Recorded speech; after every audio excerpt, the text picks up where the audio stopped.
Oui, Monsieur le Président, Madame la Ministre, je voudrais vous poser une question concernant la baisse du tarif de l'électricité solaire pour le segment S21, question qui a été posée similaire par mon collègue Stéphane Demilly. Comme vous le savez, bon, dans de nombreux départements français, il y a des investissements au niveau photovoltaïque et notamment dans mon département du Gers, 80% des agriculteurs ont choisi ce dispositif. Aujourd'hui, avec la baisse de ce tarif, ce sont 300 agriculteurs, 300 exploitations qui se trouvent impactées par la baisse de ce tarif. Alors qu'il s'agit quand même d'un investissement tout à fait raisonnable, tout à fait intéressant, puisqu'il y a la production et la consommation sur place. Il n'y a pas de coût de transport. Donc ce dispositif s'inscrit dans une réalité aujourd'hui conforme aux enjeux écologiques. Je voudrais savoir, Madame la Ministre, vous avez répondu partiellement à mon collègue Demilly, si le gouvernement entend revenir en arrière et procéder à des discussions avec les organisations syndicales, les chambres d'agriculture et l'ensemble des institutionnels, car aujourd'hui, vous savez, vous connaissez le malaise agricole, le projet de loi d'orientation n'a pas donné entièrement satisfaction aux revendications légitimes des syndicats.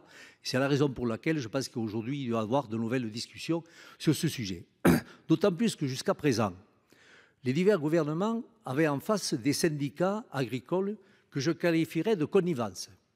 Néanmoins, dans de nombreux départements, et dans mon département en particulier le Gers, la Chambre d'agriculture est gérée aujourd'hui par la coordination rurale, qui est un organisme puissant, revendicatif, et je dirais un syndicat de rupture. C'est la raison pour laquelle, si satisfaction ne leur est pas donnée dans de nombreux sujets, notamment sur ce problème d'électrique, eh bien, je laisse à penser que de nombreuses actions pourront être menées par ces syndicats agricoles.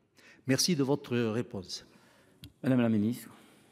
Merci, Monsieur le Président, Mesdames et Messieurs les sénateurs, sénatrices, Monsieur le sénateur Dufourcq.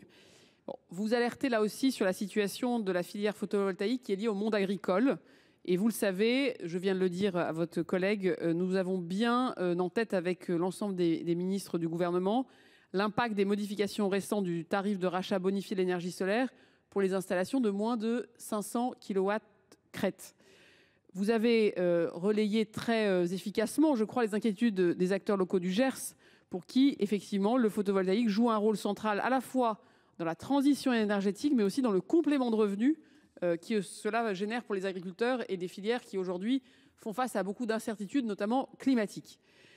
Nous avons une grande ambition sur le photovoltaïque. Le pacte solaire est toujours sur la table. Nous voyons bien à quel point il est utile pour les agriculteurs d'avoir là aussi une plus grande visibilité. Je vous l'ai dit, un conseil supérieur de l'énergie s'est tenu le 6 mars.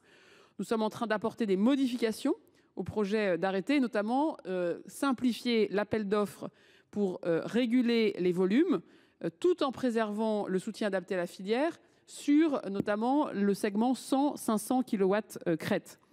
Les réformes envisagées, je l'ai dit, cherchent à trouver un équilibre entre à la fois un impact financier pour le contribuable qui soit maîtrisé et un secteur qui doit rester compétitif avec des conditions tarifaires pour tous ceux qui ont déjà installé des panneaux, je le redis, qui sont inchangés.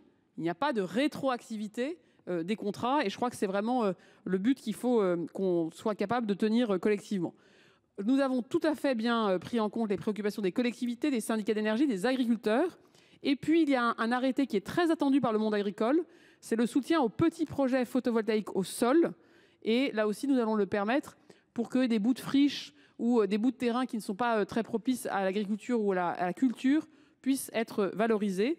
Vous l'entendez, nous sommes pleinement conscients de la nécessité de garantir un cadre stable et prévisible et nous continuerons d'accompagner la filière en veillant à ce que ce soutien soit cohérent avec à la fois nos besoins énergétiques et nos ressources collectives. Merci beaucoup.